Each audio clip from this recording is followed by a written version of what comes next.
प्रिय विद्यार्थियों, नमस्कार।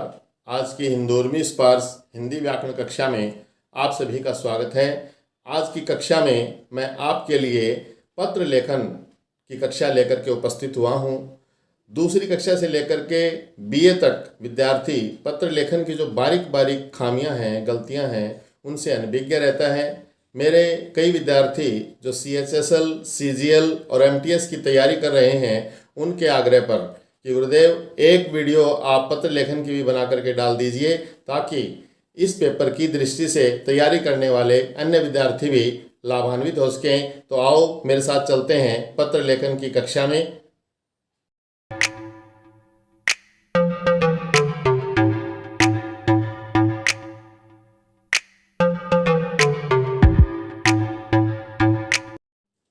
आज की कक्षा में हम पढ़ेंगे पत्र लेखन। ये प्रतियोगी परीक्षा की दृष्टि से बहुत ही महत्वपूर्ण है। पत्र लेखन में भी विद्यार्थी जो कि हम दूसरी क्लास से लिखना सीखते हैं, लेकिन 10वीं 12वीं और कॉलेज तक जाने के बाद भी उसका जो प्रारूप है वो हमारे दिमाग में नहीं रहता है। पत्र दो प्रकार के होते हैं, अनौपचारिक पत्र और औपचारिक पत्र। आज हम औपचारिक पत्र लेखन का जो पाठ है उसको पूरा करेंगे।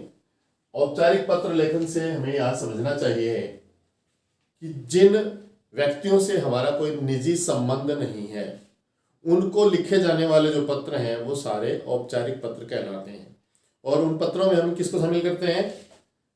कार्यालय पत्र। जितने भी कार्यालय से संबंधित पत्र हैं वो इन पत्रों में गिने जाते हैं। व्यावसायिक पत्र, जो व्यापारिक पत्र लेन देन के लिए होते हैं, वो सारे इसमें आते हैं। सरकारी पत्र, सरकारी कार्यालयों में लिखे जाने वाले। विभागीय, किसी विभाग को लिखना है। शिकायती पत्र, संपादकीय पत्र और आवेदन पत्र। इन पत्रों के अंदर हम इनको शामिल करते हैं।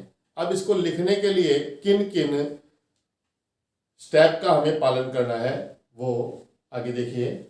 औपचारिक पत्र का जो प्रारूप है, यानी इसका जो एक खाका है, ढांचा है, हमें इस पत्र को किस ढांचे में डालना है, उसके लिए हमें कौन कौन से जो स्टेप हैं वो लेने हैं। सबसे पहले हम लेंगे प्रेषक का पता।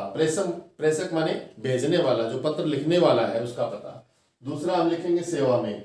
तीसरा हम लिखेंगे जिस अधिकारी को पत्र लिख रहे हैं उसका पद और उसके कार्यालय का पता। चौथा हम लिखेंगे विषय, जिस विषय को लेकर के हम किसी अधिकारी को संबोधित कर रहे हैं वो विषय यहाँ हम लिखेंगे। पांचवा हम अधिकारी का संबोधन, वो यदि पुरुष है तो महोदय और यदि वो महिला है तो महोदया। और उसके बाद विषय वस्तु। विषय वस्तु में हम अपनी बात को क्रमिक यानी क्रमशः लिखेंगे और सरल शब्दावली में लिखेंगे, ताकि पढ़ने वाले को बहुत जल्दी से समझ में आ जाए। और वो विस्तृत नहीं होनी चाहिए, संक्षिप्त होनी चाहिए। फिर है सधन्यवाद।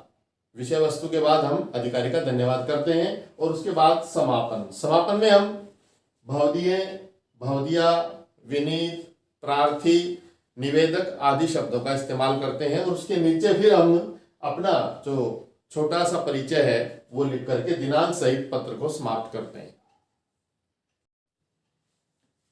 पत्र लिखने से पहले सबसे पहले हमें जो ऊपर विषय दिया गया है उसको बड़े ध्यान से पढ़ना होता है। जैसे यहाँ लिखा है, नगर परिषद के सचिव को मोहल्ले की खराब लाइटें ठीक करवाने हेतु पत्र लिखो। दूसरा फिर हमें इसका जो प्रारूप है औपचारिक पत्र का वो ध्यान में रखना है कि पहले सबसे पहले हमें क्या करना है, उसके बाद क्या करना है। इस प्रकार जो 8 बिंदु तुम्हें बताए गए हैं उनका क्रम से पालन करते हुए इस पत्र का हम लेखन करते हैं। यहाँ हमने लिखा है परीक्षा भवन। परीक्षा भवन यहाँ इसलिए लिखा है क्योंकि ये जो पत्र हम लिख रहे हैं ये परीक्षा की लिहाजा लिख रहे हैं, परीक्षा की दृष्टि से लिख रहे हैं। यहाँ हमारा वास्तविक पता होना चाहिए जहां हम रह रहे हैं, जिस भी मोहल्ले में रह रहे हैं। ये उस शहर का नाम है जहां पर वो मोहल्ला है, तो हमने यहाँ पर उसकी जगह कै ख गै का एक प्रतीकात्मक जो चिन्ह है वो प्रयोग किया है। फिर है दिनांक 6 फरवरी 2021, यानी दिनांक लिखते समय हमें तिथि और उसके साथ 2 डॉट ऐसे लगाने हैं। 6 फरवरी के बाद अल्पविराम और 2021 ऐसे लिखना है। इसके बाद हम सेवा में, जो हमारा तीसरा बिंदु था, और उसके बाद उस अधिकारी का पद, श्रीमान सचिव महोदय। यहाँ देखिए सचिव को पत्र लिखना है, तो यहाँ पर हम लिखेंगे श्रीमान सचिव महोदय। फिर वो सचिव महोदय, उसका कार्यालय क्या है? नगर परिषद। यहाँ हम लिखेंगे नगर परिषद, और वो नगर परिषद कहाँ है? जिस शहर में आप रह रहे हो। तो वो हमने लिया था यहाँ पर कहे गए, तो हम यहाँ पर भी वापस क्या है? कहे गए का ही इस्तेमाल करेंगे। फिर विषय, विषय बहुत ही ध्यान से हमें लिखना होता है। कई व्याकरण तुम्हें पूरा ये विषय लिखने के लिए दिखा देती हैं, तो नकल करने की बजाय हमें यहाँ समझना है कि हमारा मूल विषय क्या है, अधिकारी को हम क्या समझाना चाहते हैं, क्या कहना चाहते हैं। यहाँ पर हमारी क्या है? मोहल्ले की जो खराब लाइटें हैं उनको ठीक करवाना है, तो हम वही विषय लिखेंगे यहाँ पर खाली। तो हम लिखेंगे मोहल्ले की खराब लाइटें ठीक करवाने हेतु। उसके बाद जो अधिकारी है, यदि पुरुष है तो हम महोदय लिखेंगे, और महिला है तो महोदया। और उसके बाद फिर जो विषय वस्तु है, जो मैंने पहले भी बताया था, वो इतनी सरल होनी चाहिए कि अधिकारी को पढ़ते ही समझ में आ जाए। वाक्य बड़े नहीं होने चाहिए, अपनी बात कहने के अतिरिक्त उसमें और कुछ हमें नहीं लिखना है। तो यहाँ पर हमने अपनी बात लिखी, सविनय विनम्र निवेदन यह है कि मैं कह गए नगर, हमने जो ऊपर लिखा था नगर में, मोहल्ला आप लिख सकते हो कोई भी, मैंने खाली जगह छोड़ी है, मोहल्ले का स्थायी निवासी हूँ। पिछले कुछ दिनों से हमारी गली की लाइटें खराब हो रही हैं, जिसके कारण रात्रि के अंधकार में गली के लोगों को परेशानी का सामना करना पड़ता है। वहीं असामाजिक तत्वों का भय भी बना रहता है। हमने अपनी समस्या के साथ एक और समस्या यहाँ लिखी कि आने जाने में समस्या होती है, और दूसरी जो कुछ ऐसे अराजक तत्व हैं, असामाजिक तत्व हैं, जो रात को चोरी करने भी आ सकते हैं, किसी पर हमला भी कर सकते हैं, उनका भी भय अंधेरे में क्या है? बना रहता है, उसका वो लाभ उठाते हैं। अतः हमारे मोहल्ले की लाइटों को ठीक करवाकर आम आदमी को राहत प्रदान करने का कष्ट करें। और उसके बाद हम लिखते हैं सह धन्यवाद, और इसके आगे एक विस्मयादि बोधक चिन्ह हम लगाते हैं। इस सह धन्यवाद को आप यहां भी लिख सकते हैं, लेकिन पत्र के प्रारूप में इसका जब हम पूरा स्ट्रक्चर देखते हैं तो यहाँ ये बहुत अच्छा लगता है। उसके बाद पत्र लिखने वाले का जो निवेदन है, भवदीय,